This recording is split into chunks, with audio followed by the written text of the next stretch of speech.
अस्सलामु अलैकुम रहमतुल्लाहि व बरकातुहू।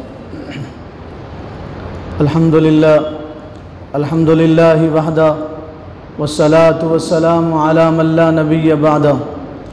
फ़अऊज़ु बिल्लाहि मिनश शैतानिर रजीम। बिस्मिल्लाहिर रहमानिर रहीम। वल फज्रि व लयालिन अश्र वश्शफ़इ वल वत्र। वक़ाल अन्नबिय्यु सल्लल्लाहु अलैहि वसल्लम अल हुज्जाज वल मुअतमिरीन दुयूफ़ुर रहमान औ कमा क़ाल अलैहिस्सलातु वस्सलाम। अल्लाह ताला ने हम तमाम के साथ बेइंतहा करम का, मोहब्बत का, शफ़क़त का, इनायत का मामला किया। उसने हम नापाकों को, नाफरमानों को, बाग़ियों को जुमा की इन मुबारक घड़ियों में अपने पाक बारगाह में हाज़िरी की तौफ़ीक़ व सआदत अता फ़रमाई। दुआ कीजिए अल्लाह ताला हम सब के हाज़िर होने को, जमा होने को, मिल बैठने को, सुनने सुनाने को कबूल फ़रमा ले। और दुआ कीजिए अल्लाह इस्लाम पे ज़िंदा रखे, ईमानी मेहनतों में लगाए रखे, और अल्लाह मौत दे तो अपनी रज़ा खुशनुदी वाली मौत अता करे। आज ज़िलहिज्जा की पहली तारीख़ है। ज़िलहिज्जा ये इस्लामी महीनों में आखिरी महीना है। इसके बाद मुहर्रम से इस्लामी साल शुरू होता है। ज़िलहिज्जा का महीना इंतहाई फ़जीलत और बरकत वाला महीना है। ज़िलहिज्जा के ख़ास तौर से 10 दिन, शुरू के 10 दिन, पहला अशरा, इसकी बहुत ज़्यादा फ़जीलत है। हुज़ूर ने अपनी मुबारक ज़बान से ज़िलहिज्जा के पहले 10 दिनों की फ़जीलत बताई और इरशाद फ़रमाया। और मौर्रिख़ीन ने लिखा है हज़रत मूसा अलैहिस्सलाम को अल्लाह ताला ने हुक्म दिया कि मूसा हमारे लिए रोज़े रखो। हज़रत मूसा अलैहिस्सलाम ने ज़िलक़ादा का एक महीना रोज़ा रखा, पूरे ज़िलक़ादे के महीने में रोज़ा रखा। और जैसे ज़िलहिज्जा का महीना शुरू हुआ तो हज़रत मूसा अलैहिस्सलाम ने मिसवाक किया, और फिर आप मूसा अलैहिस्सलाम ने रोज़ा नहीं रखा। तो अल्लाह ने फरमाया, वही आई, मूसा, रोज़ेदार के मुँह की बू हमारे नज़दीक मुश्क से ज़्यादा पसंद है। रोज़ेदार के मुँह की बू हमारे नज़दीक मुश्क से ज़्यादा पसंद है। रोज़ेदार से हम बहुत ज़्यादा खुश होते हैं, और तुमने मिसवाक कर लिया और इफ्तार कर लिया। तो हज़रत मूसा अलैहिस्सलाम ने फरमाया, मौला फिर मैं रोज़े रखूँगा। फिर हज़रत मूसा अलैहिस्सलाम ने 10 दिन के रोज़े रखे। वो 10 दिन ज़िलहिज्जा के 10 दिन थे। अल्लाह ताला ने कुरान में ज़िलहिज्जा के 10 दिनों की कसम खाया। अल्लाह ताला ने कुरान में ज़िलहिज्जा के 10 दिनों की कसम खाई। दूसरे किसी दिनों की अल्लाह ने ऐसी कसम नहीं खाया। रातों की, दिन की, महीने की अल्लाह ताला ने कसम नहीं खाया जैसे ज़िलहिज्जा के 10 दिनों की और रातों की अल्लाह ताला ने कसम खाया। शब क़दर की अल्लाह ने कसम नहीं खाया। यूँ कहा, इन्ना अंज़लनाहु फ़ी लैलतिल क़द्र वमा अदराका मा लैलतुल क़द्र लैलतुल क़द्रि खैरुम मिन अल्फ़ि शहर। शब क़दर की बारी आई तो अल्लाह ने फरमाया कुरान शब क़दर में उतरा है। अल्लाह ने फरमाया शब क़दर की रात 1000 रातों से बेहतर है। कसम नहीं खाया शब क़दर की। लेकिन जब ज़िलहिज्जा की बात आई तो अल्लाह फरमा रहे वल फज्रि व लयालिन अश्र, कसम है ज़िलहिज्जा के 10 दिनों की और कसम है ज़िलहिज्जा के 10 रातों की। फिर अल्लाह फरमा रहे कसम है 9 ज़िलहिज्जा की और कसम है 10 ज़िलहिज्जा की। कसम है यौम अरफा की और कसम है यौम नहर की। अल्लाह ताला ने ज़िलहिज्जा के दिनों की भी कसम खाया और ज़िलहिज्जा के रातों की भी अल्लाह ताला ने कसम खाया। और फरमाया नबी अकरम सल्लल्लाहु अलैहि वसल्लम ने ज़िलहिज्जा के इन 10 दिनों में नेक अमल अल्लाह को इतने महबूब हैं, दूसरे दिनों में नेक अमल अल्लाह को इतने महबूब नहीं। ज़िलहिज्जा के 10 दिनों में अल्लाह ताला को नेक अमल बहुत पसंद है। बंदा ज़िलहिज्जा के 10 दिनों में जो भी नेक अमल करेगा वो दूसरे दिनों से ज़्यादा अल्लाह को पसंद और महबूब है। और रसूलुल्लाह सल्लल्लाहु अलैहि वसल्लम ने फरमाया, ज़िलहिज्जा के पहले 10 दिनों में से एक दिन का रोज़ा, उसका सवाब 1 साल के रोज़ों के बराबर है। एक दिन का कोई रोज़ा रहेगा तो उसे 1 साल के रोज़ों के बराबर सवाब मिलेगा। अब जो 9 रोज़े रखेगा उसे 9 साल के रोज़ों के बराबर सवाब मिलेगा। ज़िलहिज्जा के पहले 9 दिन के कोई रोज़े रखेगा तो उसे 9 रोज़ों के बराबर सवाब मिलेगा। और सरकार ने फरमाया, ज़िलहिज्जा की रात में जागेगा, इबादत करेगा, पहली रात में, पहली 10 रातों में, तो एक रात में जागने का सवाब शब क़दर में जागने के बराबर है। शब क़दर में जागने पे जो सवाब मिलता है और अजर मिलता है और नेकियां मिलती हैं, तो वो सारा का सारा अजर और सवाब उससे ज़्यादा अल्लाह ताला ज़िलहिज्जा की एक रात में एक जागने पे अता फरमाते और इबादत करने पे अल्लाह ताला अता फरमाते। ज़िलहिज्जा के ये 10 दिनों में अल्लाह ताला ने तमाम इबादतों को जमा किया है। ज़िलहिज्जा के ये जो 10 दिन हैं, इसमें अल्लाह ताला ने तमाम इबादतों को जमा किया। रमज़ान में सिर्फ़ रोज़ा है, तरावी है, हज के दिनों में सिर्फ हज है, और ज़कात देते हुए आदमी ज़कात देगा, उसका माल अदा होगा, ज़कात अदा होगी। ज़कात देते हुए, ज़कात फ़र्ज़ है, बस ज़कात देते हुए उसको अजर व सवाब मिलेगा, दूसरा सवाब नहीं मिलेगा। लेकिन ज़िलहिज्जा के इन 10 दिनों में अल्लाह ताला ने सारी इबादतों को जमा किया। बाज़ मरतबा आदमी नमाज़ पढ़ता है, रोज़ा नहीं रखता, रोज़ा होता है, नमाज नहीं पढ़ता, मगर ज़िलहिज्जा के इन 10 दिनों में अल्लाह ताला ने तमाम इबादतों को जमा किया। रोज़े को भी जमा किया, रात की इबादत को भी जमा किया, ज़िलहिज्जा में हज भी जमा किया, क़ुरबानी को भी जमा किया, माली इबादत भी इसमें है, बदनी इबादत भी इसमें है। ज़िलहिज्जा में आदमी सफ़र में भी होता है, आदमी हज़र में भी होता है। तमाम इबादतों को अल्लाह ताला ने ज़िलहिज्जा के 10 दिनों में जमा किया। तो ज़िलहिज्जा के ये 10 दिन हैं, वो इंतहाई मुबारक दिन हैं और बाबरकत दिन हैं। क्या करना है इन दिनों में? अल्लाह के हबीब ने फरमाया, इन दिनों में तस्बीह पढ़ो, अल्लाह की बड़ाई बयान करो। तस्बीह है, तकबीर है, तहलील है, अल्लाह की बड़ाई बयान करो और खुदा की किबरियाई बयान करो और खुदा की हम्दो सना बयान करो। इन 10 दिनों में क्या करो? अल्लाह का जिक्र करो, उठते बैठते अल्लाह का जिक्र करो, सोते जागते अल्लाह का जिक्र करो, जिस हालत में हो उस हालत में अल्लाह की बड़ाई बयान करो। ये दिन अल्लाह के बड़ाई बयान करने के दिन, इन दिनों में अल्लाह की किबरियाई और बड़ाई बयान करने के दिन है। तो अल्लाह फरमा रहे, अल्लाह के हबीब फरमा रहे हैं, इन दिनों में तकबीर और तहलील पढ़ो, अल्लाह की बड़ाई और किबरियाई बयान करो। और ज़िलहिज्जा में जो सबसे बड़ी इबादत है, 2 इबादत है, एक इबादत हज की इबादत है और एक कुर्बानी की इबादत है। पूरी दुनिया से मुसलमान, पूरी दुनिया से, अफ्रीका से, अमेरिका से, अजम से, अरब से, मक्का से, मदीना से, हिंदुस्तान से, अफ़गानिस्तान से, जापान से, तुर्किस्तान से, पूरी दुनिया से मुसलमान कशां कशां अल्लाह के बारगाह में जमा होते हैं। काफ़िले जा रहे हैं, अल्लाह के दरबार में पहुँच रहे हैं, आशिकाना इबादत अदा कर रहे हैं। हज एक आशिकाना इबादत है, हज आशिकाना इबादत है। पूछो उनसे जिन्होंने ये इबादत अदा की है। आदमी दीवाना वार अपना घर छोड़ता है, घर वालों को छोड़ता है, घर से रुखसत होता है, घर वालों से रुखसत होता है, हज़ारों किलोमीटर 7 समंदर पार जाता है, एक ही कपड़े में जाता है, एक नीचे तहबंद होता है और ऊपर एक चादर होती है, 2 कपड़ों में जाता है, दीवाना वार जाता है। वही पुकारता है जो पुकारने का हुक्म दिया गया। उसकी ज़बान पे एक ही तराना होता है, यूँ कहता लब्बैक अल्लाहुम्मा लब्बैक, या अल्लाह मैं हाजिर हूँ, अल्लाह मैं हाजिर हूँ, देख मैं तेरे बारगाह में आ रहा हूँ, सब छोड़ के आ रहा हूँ, तेरे लिए आ रहा हूँ। या अल्लाह तू तो मुझे नज़र नहीं आएगा, तेरा काबा तो नज़र आएगा, तेरा घर नज़र आएगा, देख मैं आ रहा हूँ तेरे घर के तवाफ़ के लिए, सही के लिए, मिना मुज़दलिफ़ा की हाज़िरी के लिए। आदमी दीवाना वार अपना सब कुछ छोड़ता है, पैसा खर्च करता है, सबको अलविदा कह के जाता है। अब तो हज आसान हो गया। हुज़ूर ने फरमाया अल हज्जु अत्तज्जु, हज तो तकलीफ़ का नाम है, हज तो मशक्क़त का नाम है। पहले ज़माने में लोग हज के लिए जाते थे, साल लग जाते थे, बरस लग जाते थे, एक हज के लिए निकलते थे। हज का ज़माना गुजरता था, साल गुजरता था, दूसरे साल हज में पहुँचते थे, 6-6 महीने में अपने घर से निकलते थे, पहुँचते थे। पहले समंदर के जहाज़ होते थे, 15-15 दिन लग जाते थे।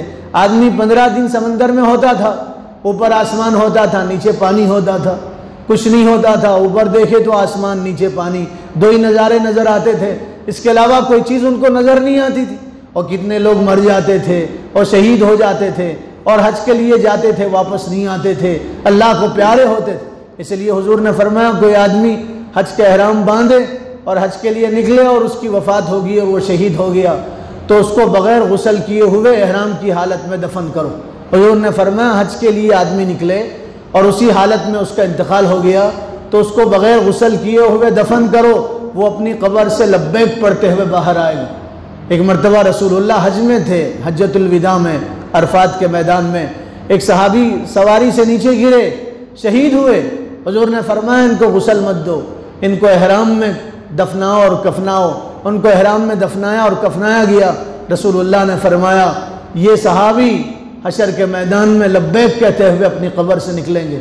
फिर फरमाया क़ियामत तक अल्लाह एक फ़रिश्ता मुकर्रर करेगा, वो फ़रिश्ता इनकी तरफ से हज करेगा, हर साल हज करेगा, क़ियामत तक हज करेगा।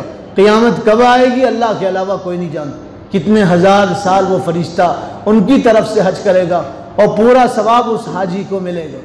दीवाना वार लोग हज के लिए जाते हैं, आज भी हाजी जा रहे हैं, कल भी हाजी गए। 4-5 तारीख तक हाजियों के काफ़िले हमारे मुल्क के अजीज़ हिंदुस्तान से जा रहे हैं। उनको देख के आंखों में आंसू आ रहे हैं, कलेजा मुंह को आ रहा है। तमन्ना होती काश हमारा भी शुमार हाजियों में होता, अल्लाह के इन नेक बंदों में हमारा भी शुमार होता। हम भी अल्लाह के घर के दीदार के लिए जाते और अपने घर से रवाना होते और अपना घर छोड़ते और अल्लाह के घर पहुँचते और अपने घर से अल्लाह के घर की हाज़िरी देते, अपने घर को छोड़ के अल्लाह के घर को जाते। आँखों में आंसू आते हैं। हाजी जाता है, कलेजा मुँह को आता है। हाजी की बड़ी फजीलत है। हुजूर ने हाजियों को मदीने के बाहर तक छोड़ा और फरमाया तुम हमारे लिए दुआ करो। यूँ कहा तुम हमारे लिए दुआ करो। हज की बड़ी सौगात दुआ है। दुआ लोग कहते हैं चप्पल लेके आओ, जुब्बा लेके आओ, कंगन लेके आओ, पाजेब लेके आओ, सोना लेके आओ। लोग कहते हैं कैमरा लेके आओ, टीवी लेके आओ, मोबाइल लेके आओ, स्क्रीन टच वाला मोबाइल। नहीं, ये ज़ाहिरी सामान है, सब ख़त्म होने वाले हैं। हमारे एक मौलाना फरमा रहे थे चाइना वालों की हर चीज़ हरम में पहुंची, चाइना की हर चीज़। आपको चप्पल भी चाइना की मिलेगी, एहराम भी आपको चाइना का मिलेगा, उस पर लिखा हुआ मेड इन चाइना बोल। हर चीज़ आपको चाइना की मिलेगी। चाइना वालों ने जमजम नहीं बना सके, वो जमजम नहीं बना सके, खजूर नहीं बना सके। खजूर चाइना का नहीं है, जमजम चाइना का नहीं है। ये सौगात है हज की, उम्रे की। जो जा रहा उससे कहो मिले तो जमजम ले आओ, खजूर ले आओ, नहीं मिले तो हमारे लिए दुआ करके आओ। हाजियों की, उम्रा करने वालों की दुआ कबूल होती। सरकार फरमा रहे मेरे लिए दुआ करो। हुजूर जिनके तुफैल दुनिया बनी, इमामुल अंबिया, आप फरमा रहे हैं उमर ला तंसानी बिदुआइकुमुल मुस्तजाब। उमर अपनी मकबूल दुआओं में हमें भी याद रखना। हज़रत उमर उम्रे के लिए जा रहे थे तो सरकार ने फरमाया उमर हमें भी याद रखना, दुआओं में याद रखना। हुजूर तालीम देना चाह रहे उम्मत को और बताना चाह रहे थे उम्मत को, देखो हाजी जब रवाना हो तो उससे दुआ की दरख्वास्त करो। हाजी जब वापस आए तो रबीउल अव्वल के महीने तक उसकी दुआ कबूल होती। हाजी की दुआ रबीउल अव्वल के महीने तक कबूल होती। हज बड़ी इबादत है मेरे भाइयों, हज का बड़ा सवाब है। आदमी अल्लाह के घर जाए, पहली नज़र काबे पे डाले तो उसके पिछले सारे गुनाह माफ़ हो जाते। पहली नज़र में पिछले सारे गुनाह माफ़ होते। सरकार ने फरमाया मन हज फलम यरफुस वलम यफसुक रजा कयौमिन वलदत उम्मु। आदमी हज करे, गुनाह का कोई काम न करे, गलती न करे, गुनाह का कोई काम न करे, वो ऐसे वापस आएगा जैसे आज ही माँ के पेट से पैदा हुआ। हुजूर ने फरमाया हज करने वाले, उम्रा करने वाले ये अल्लाह के मेहमान हैं। आदमी एमएलए का मेहमान बने खुश हो जाता है, एमपी का मेहमान बने खुश हो जाता है, पीएम का मेहमान बने तो उसको रातों में नींद नहीं आती। आदमी कहता मैं प्रधानमंत्री के घर गया, मेज़बान थे वो, मैं उनका मेहमान था। वो लोगों को फ़ोटो बताता है। हज करने वाले, उम्रा करने वाले ये तो अल्लाह के मेहमान हैं। फरमाया जो अल्लाह से मांगते अल्लाह उनको अता करते, जो अल्लाह से मांगेंगे अल्लाह उनको देंगे, अल्लाह उनकी हर दुआ को कबूल करेंगे। हज करने वाले, उम्रा करने वाले अल्लाह के मेहमान हैं, जो दुआ करेंगे अल्लाह उनकी दुआ को कबूल करेंगे। हुजूर ने फरमाया अल उम्रतु बैनल उम्रति कफ़ारतुम बैनहुमा। एक उम्रे से दूसरे उम्रे के दरमियान कफ़ारा है। एक उम्रे से दूसरे उम्रे के दरमियान जो गुनाह होंगे अल्लाह ताला उन गुनाह को माफ़ करेंगे। एक उम्रे से दूसरे उम्रे के दरमियान जो गुनाह होंगे अल्लाह ताला उन सारे गुनाह को माफ़ करेंगे। कौन फरमा रहे? सबसे सच्चे, अल्लाह के बाद कायनात में जिसका दर्जा है वो फरमा रहे हैं। वो फरमा रहे हैं उम्रे से उम्रे के दरमियान जितने गुनाह होंगे अल्लाह ताला सब गुनाह को माफ़ करेंगे। धोखा लगा, लोग कहते हैं उम्रे को जाने से बेहतर ये है किसी गरीब की शादी कर दो, जाने से बेहतर ये है कि कहीं अच्छी जगह पैसा सदका कर दो और लगा दो। नहीं मेरे भाइयों, उम्रा अलग चीज़ है, सदका अलग चीज़ है। उम्रा सआदतमंद लोगों को नसीब होता है। अल्लाह के घर को देखना सआदतमंद लोगों को नसीब होता है। हुजूर ने ये नहीं कहा एक उम्रा करो ज़िंदगी में, 2 उम्रा करो, उसके बाद बस करो, उसके बाद पैसा गरीबों में खर्च करो। कहीं भी किसी हदीस में आपको नहीं मिलेगी। हुजूर आप सल्लल्लाहु अलैहि वसल्लम हिजरत से पहले सरकार हर साल हज करते थे। हिजरत से पहले हुजूर ने हर साल हज किया, हिजरत के बाद आपने 1 साल हज किया। मसरूफियत थी, कायनात तक अल्लाह का पैगाम पहुँचाना था, इंसानों को अल्लाह का पैगाम पहुँचाना था, पूरी दुनिया में अल्लाह का नाम बुलंद करना था। मसरूफियत थी, आपने एक ही मरतबा हज किया। एक मरतबा रसूलुल्लाह ने हज किया। जब आप हज के लिए जा रहे थे तो आपने ऐलान किया कि अल्लाह के हबीब हज के लिए जा रहे हैं, उनके साथ चलो। 1,24,000 सहाबा आपके साथ जमा हो, 1,24,000 सहाबा का मजमा आपके साथ जमा हुआ। आप सहाबा को लेके पहुँचे। अरफात का दिन आया, 9 ज़िलहिज्जा का। आप सल्लल्लाहु अलैहि वसल्लम ने सहाबा को देखा, आप खुश हुए। फिर आप जबल रहमत पे चढ़े और आपने खुतबा दिया, और ऐसा महसूस होता था जैसे आप एक एक सहाबी के कान के पास खड़े रह के खुतबा दे रहे। न मैक सिस्टम था, न साउंड था, न स्पीकर था। ऐसा महसूस होता था एक एक सहाबी के पास खड़े रह के आप खुतबा दे रहे। सहाबा को देखा, आप खुश हो गए। फिर कुरान की आयत उतरी, अल-यौम अकमलतु लकुम दीनकुम व अतममतु अलैकुम निअमती व रज़ीतु लकुमुल इस्लाम दीना। अब दीन मुकम्मल हो गया, न इसमें एक हर्फ बढ़ सकता, न एक हर्फ कम हो सकता, न कमी हो सकती, न ज़्यादती हो सकती। दीन मुकम्मल हो गया।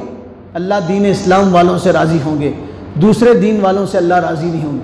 हज़रत उमर फूट फूट के रोने लगे। हुज़ूर ने बुला के कहा, उमर क्यों रोते हो? कहा, अल्लाह के हबीब, इस आयत में इशारा दिया गया, अब दीन मुकम्मल हो गया, अब आपको अल्लाह अपने पास बुला लेंगे।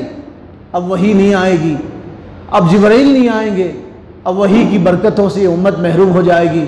इस आयत के उतरने के 81 दिन के बाद रसूलुल्लाह दुनिया से पर्दा फरमा गए।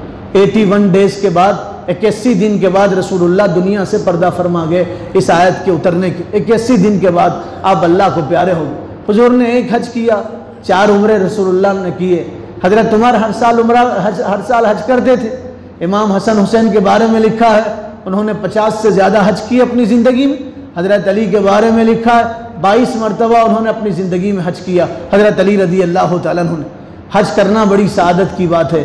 खुशनसीब लोगों को हज की सआदत नसीब होती है। और जो ताकत के बावजूद हज न करे उसके लिए वईद है, कपकपाने वाली वईद है, लर्जा देने वाली वईद है। ऐसी वईद आदमी के बदन में रोंगटे खड़े हो जाए। सरकार ने सुनाया, हुजूर ने फरमाया, सरकार ने फरमाया, मन मलक ज़ादन औ राहिलतन फलम यहुज्जा फला अलैहि अन यमूत यहूदिय्यन औ नसरानिय्यन।